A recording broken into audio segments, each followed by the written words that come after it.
মায়ের সীতাহারটার প্রতি মিলির লোভ বহুদিনের।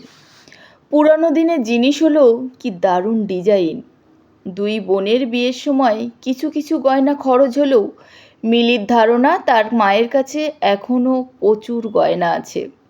মিলি আর ওর বোন তুলি বিয়ের সময় আর কী বা এমন কিছু পেল। গত মাসে দাদার বিয়েতে উপস্থিত থাকতে পারেনি তুলি। ওর বর ছুটি ম্যানেজ করতে পারল না বলে শেষ পর্যন্ত তাই বেচারির আর আশা হয়নি। তবে মিলি এখান থেকে বোনকে প্রতি মুহূর্তের আপডেট দিয়ে গেছে। বাবা যে নতুন বালাজোড়া দিয়ে বৌমাকে আশীর্বাদ করেছে। মা ঘরে বউ ঢোকার সময় শুধু নোয়া বাঁধানো দিতে চাইলেও বাবা আর কাকিমণির চাপে পড়ে শেষ পর্যন্ত সে মান্তাসাটাও দিতে বাধ্য হয়েছে। সেসব বলতে বলতে ওর গলা প্রায় ভারী হয়ে আসছিল। আজ সকালে তুলি ওর বর আর দুই ছেলে মেয়েকে নিয়ে কলকাতায় ঢুকেছে। বাপের বাড়িতে যাবে বিকালের দিকে। দুই বোনের কথা হয়েই আছে, দুজনেই এবার একসাথে ওই বাড়িতে কটা দিন থেকে আসবে। মিলির বর প্রমথেশ নির্বিরোধী ভালো মানুষ, বউকে হাড়ে মর্যায় চেনে।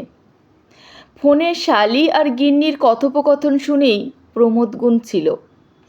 আজ যখন মিলি বাপের বাড়িতে যাবে বলে দুপুরবেলা ব্যাগ গোছাচ্ছিল, তখন বিছানায় শুয়ে প্রমথেশ খবরের কাগজখানা উল্টে পাল্টে দেখছিল। তোমরা যে দুই বোন মিলে তোমাদের আন্ডা বাচ্চাগুলো সমেত আজ বিকেলবেলা ওই বাড়িতে গিয়ে হাজির হবে, সেটা কি মা অথবা তোমার ভাই বা ভাইয়ের বউ জানে? নিজের বাড়িতে যাব সেটা আবার আগে থেকে জানানোর কি আছে? মুখ বেঁকিয়ে উত্তর দেয় মিলি। কিন্তু তাদেরও তো নিজস্ব কোনো প্রোগ্রাম থাকতে পারে। ওদের সবে মাসখানেক হলো বিয়ে হয়েছে। যদি তারা বাড়িতে না থাকে, আমার মনে হয় কোথাও যাওয়ার আগে সবসময় সেখানে একবার ফোন করে তারপর বাড়ি থেকে বেরোনো উচিত। তুমি থামো তো, দুম করে গিয়েই দেখতে হয় ওরা মা বাবাকে কতটা যত্ন আত্তি করছে। আর বাড়ি থাকবে না মানে? বাড়িতে বয়স্ক শ্বশুর শাশুড়ি, তাদের ফেলা ওরা বেরিয়ে যাবে হুটহাট করে? প্রমথেশ কাগজখানা মুড়ে বালিশের পাশে রেখে বলে, আরে বাবা, দূরে কোথাও না যাক, অন্তত রোববার বিকেলে বউয়ের সঙ্গে একখানা সিনেমা তো দেখতে যেতেই পারে। ছেলেটা মিলি গলার স্বর চড়িয়ে বলে, তাহলে তো আমার মা বাবাকে ঘন্টা 3-4 অন্তত বাড়িতে একাই থাকতে হবে। তার মানে তোমার ভাইয়ের বউ এখানে তোমার মা বাবার 24 ঘন্টার আয়া হয়ে এসেছে নাকি? তার নিজস্ব কোনো জীবন নেই? তা কেন থাকবে না? আমরা অমন খারাপ ননদ নই, কিন্তু তাই বলে নিজেদের ফুর্তির জন্য বাবা মার কোনো অসুবিধা আমরা মেনে নেব না। তারপর দুই মেয়েকে তৈরি করতে দুমদাম করে পা ফেলে ও ঘরে চলে যায়। প্রমথেশ যে শালার নিরঞ্জন, তার নতুন বউ তিয়াশার প্রতি মায়া লাগে। বছর 25 এই মেয়েটা বড় আপন করে নিয়েছে সবাইকে। শুধু বেঁকে বসে আছে এই দুই মেয়ে আর তাদের মা। তাদের কিসে যে সমস্যা আর কিসে যে তারা খুশি হবে, এই ক্যালকুলেশন করতে করতেই নতুন বউটাই একেবারে নাজেহাল হয়ে গেল। এবার 3-4 দিন এই দুজনে মিলে ওদের হাড় মাস ভাজা করে খাবে, মনে মনে বলে প্রমথেশ। তারপর আয়া সেন্টারের নাম্বারটা খুঁজতে থাকে সে। বউয়ের মা ঠিকমতো আদর যত্ন পাচ্ছে কিনা দেখার চক্করে তার 76 বছরের মাকে তো আর বাড়িতে একা ফেলে সে অফিসে বেরোতে পারবে না। তাই আগের বাড়ি এসে কাজ করে যাওয়া মালতী দিদিকে এখানে কাজে বহাল রাখার চেষ্টায় লেগে পড়ে। মিলি অবশ্য এসব দিকে ভেবে দেখার সময় নেই। ও জানে প্রমথেশ কিছু একটা করে, ও সব তাদের মাথায় না ঘামালেও চলবে। দুই মেয়ের হাত ধরে মিলি বাপের বাড়ির দিকে রওনা দিল। বাপের বাড়ি পালার গড়ির মোড়ে এসে তুলির সঙ্গে দেখা হয়ে গেল। ওরাও ট্যাক্সি থেকে নামছিল। ওর বর গৌরব দিল্লিতে একটা মাল্টি ন্যাশনাল কোম্পানিতে কর্মরত। দুই বোন মিলে হৈ হৈ করতে করতে বাড়িতে ঢুকলো। তখন ঘড়িতে বিকেল 4:30 বাজে। মিনতি সাহার জানাই ছিল মেয়েদের আসার খবর। কিন্তু কাউকে কিছুই বলেনি। ওদের বাবা তপনবাবুকে তো কোনো মতে খবর দেবেন না ঠিকই করে নিয়েছিলেন।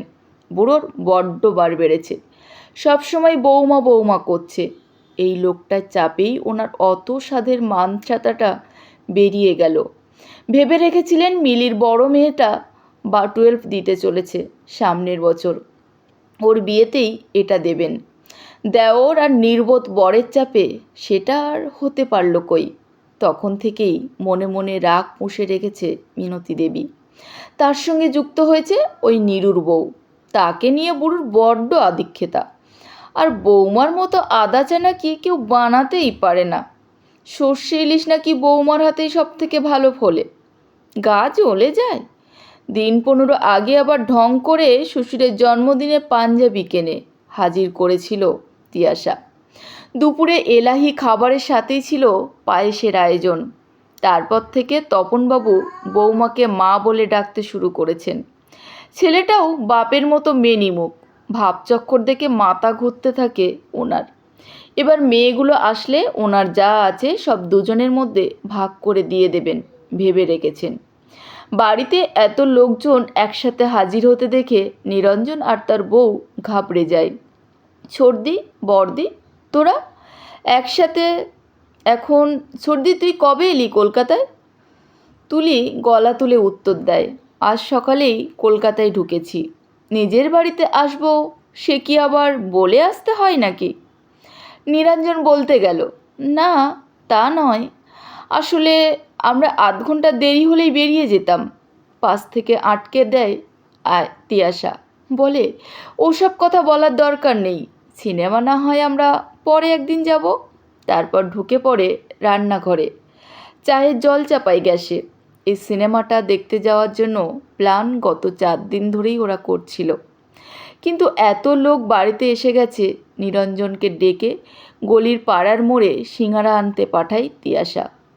কিছুক্ষণের মধ্যেই চা সিঙাড়া নিয়ে শ্বশুর শাশুড়ির ঘরে গিয়ে হাজির হয়। তুলির বর চায়ের কাপে চুমুক দিয়ে বলে, বাবা কিন্তু ঠিকই বলেছেন, আদা দিয়ে চাটা সত্যিই দুর্দান্ত বানায়। মিলি মুখ বেঁকিয়ে বলে ওঠে, ঠিকঠাকই হয়েছে, তবে মনে হয় মিষ্টিটা একটু বেশি হয়ে গেছে।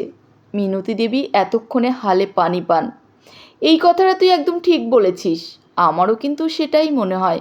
বৌমা চায়ে মিষ্টিটা একটু বেশি দিয়ে থাকে। এরপর থেকে চা মিষ্টি কম করে দিও, বুঝলে? তিয়াশার ঘাড়ে বউ ছেলে মেয়েকে রেখে গৌরব ফিরে যায় ওর নিজের বাড়িতে। রাতের খাবারের লিস্ট শুনে তপনবাবু ছেলেকে ডেকে বলেন, ওরা যে কটা দিন থাকবে সে কটা দিনের জন্য অন্তত রাধুর মাকে ডেকে দে, নয়তো বৌমা পেরে উঠবে না। তোর মার যা ভাব দেখছি, সে তেমন কোনো হেল্প করবে বলে আমার মনে হয় না। 9-10 জন লোকের জল খাবারের, বাড়ির চা, দুপুরবেলায় রাত্রিবেলার খাবার, আবার এত কিছু কি একজনের পক্ষে করা সম্ভব? তুই বাজার যাওয়ার পথে রাধুর মাকে একবার ডাক দিয়ে যাস, বলিস আমি ডেকেছি। এ কথা কানে যেতেই চলে আসেন মিনতি দেবী। নাকি নাকি সুরে বলতে থাকেন, 9 মাসে 6 মাসে ছোটো মেয়েটা কলকাতায় আসে, বড়টাও তেমন আসার সময় পায় না। এ কদিন ওরা বাড়িতে এসে রাঁধুনির হাতের খাবার খাবে। তপনবাবু গম্ভীর মুখে বলেন, তাহলে তোমরা সবাই মিলে হাতে হাতে বৌমাকে সাহায্য করো। তোমরা সাহায্য করলে 3-4 জন মিলে রান্নাটা ধরলে খুব ভালো মতো এগিয়ে যাবে। মিলি এগিয়ে এসে বলে, মার বয়স হয়েছে বাবা, মা পারে নাকি এত কিছু? তা তোদের তো হয়নি, তোরা তাহলে মেয়েটার হাতে হাতে কর। না, আমার মেয়েরা কটা দিনের জন্য বাপের বাড়ি এসেছে, ওরা কুটোটি নাড়বে না। গোঁজ হয়ে বসে থাকেন মিনতি সাহা। বাপ আর ছেলে বুঝে পরিস্থিতি মোটেও সুখকর হবে না। মিলি ওর বড় মেয়েকে দিয়ে রান্নাঘর থেকে ডাকিয়ে আনে তিয়াশাকে, বলে, কি বৌদি, তুমি কটা দিন আমাদের রেঁধে খাওয়াতে পারবে না? না বাবা, দাদা তো রাঁধুনি ঠিক করতে চাইছে, আমরা কিন্তু তোমার হাতেই খেতে এসেছি। এতগুলো মানুষের রান্না ঢোক গিলে দিয়াছা। তিয়াশা মুখে হাসি নিয়ে বলে, কেন পারবো না দিদি, ঠিক হয়ে যাবে। তপনবাবু আড়ালে মেয়েটার মাথায় হাত রেখে বলেন, তুই যতই ভালো রান্না কর মা, কিছুতেই তোর শাশুড়ি আর ননদের মন গলাতে পারবি না। তোরা মেয়েরা সবসময় এই ভুলটা খুব করিস। তোরা ভাবিস নিজের যে সুখ আহ্লাদ আরাম বিসর্জন দিয়ে শ্বশুরবাড়ির লোকজনের জন্য প্রাণপাত করলেই বুঝি তাদের মনটা পাওয়া যাবে, কিন্তু তা হয় না রে। তুই কখনোই কাউকে খুশি করতে পারবি না। সে খুশি হবার সে অল্পতেই খুশি হয়, তার জন্য বিশেষ কিছু করতে হয় না, কারণ সে তো নিজের লোক। যাই হোক, ভাতের হাঁড়ি একা নামাতে যাবি না, আমায় বা নিরুকে ডাক দিবি, বুঝলি? তিয়াশা সবটুকুই বুঝতে পারে, কিন্তু কী বা তার করার আছে। নিরঞ্জনের খারাপ লাগে, রান্না না করে গলদঘর বউটা কাজ করছে, ওকে সাহায্য করবে বলে ওখানে যায়। সে দুজনে গল্প করতে করতে হাতে হাতে কাজ করলে ক্লান্তিটা একটু কম হয়। খেতে বসে আলু ফুলকপির ডালনাটা মুখে তোলে তুলি, মুখ বিকৃতি করে বলে, উফ মা গো, কি ঝাল দিয়েছো। মিলি মুখ টেপে হেসে বলে, বরের সঙ্গে গল্প করতে করতে রান্না করলে এই হয়। এই দাদা, তুই কাল থেকেও ওর কাজের সময় ঢুকবি না তো। রান্নাঘরে যদিও তোর নিজের মুখের তরকারিটা মন্দ লাগেনি, কিন্তু তখন সে কথা বললে তুলির মান সম্মান আর থাকে না। তিয়াশা রাতের খাবার শেষে ছাদে উঠে দাঁড়িয়ে থাকে, ভাবে কি অদ্ভুত আমরা মেয়েরা। নিজে বা নিজের মেয়ে বোন যখন শ্বশুরবাড়ি যায় তখন আশা করি তাকে মাথায় তুলে রাখা হবে, অথচ নিজে যখন সেই শ্বশুরবাড়ির লোকজনের ভূমিকায় অবতীর্ণ হই তখন আমরা তারই আবার পরিবারের আশা নতুন মেয়েটার সাথে কত নীচ ব্যবহার করি, কতটা বৈপরীত্য থাকে মানুষের চিন্তার মধ্যে। পরের দিন সকালবেলা উঠেই চোখ ছানা পড়া হয়ে যায় তপনবাবুর। দুই মেয়ে মিলে অনলাইনে অর্ডার দিয়ে 2-3 রকমের কাঁচা মাছ মাংস নিয়ে এসে হাজির করেছে। নীরুর অফিস আছে, ও সকাল 9:30টায় বেরোবে। তিয়াশার মুখটা মনে পড়ে মুখটা টনটন করে ওঠে ওনার। ধন্যবাদ, সবাই ভালো থাকবেন, সুস্থ থাকবেন।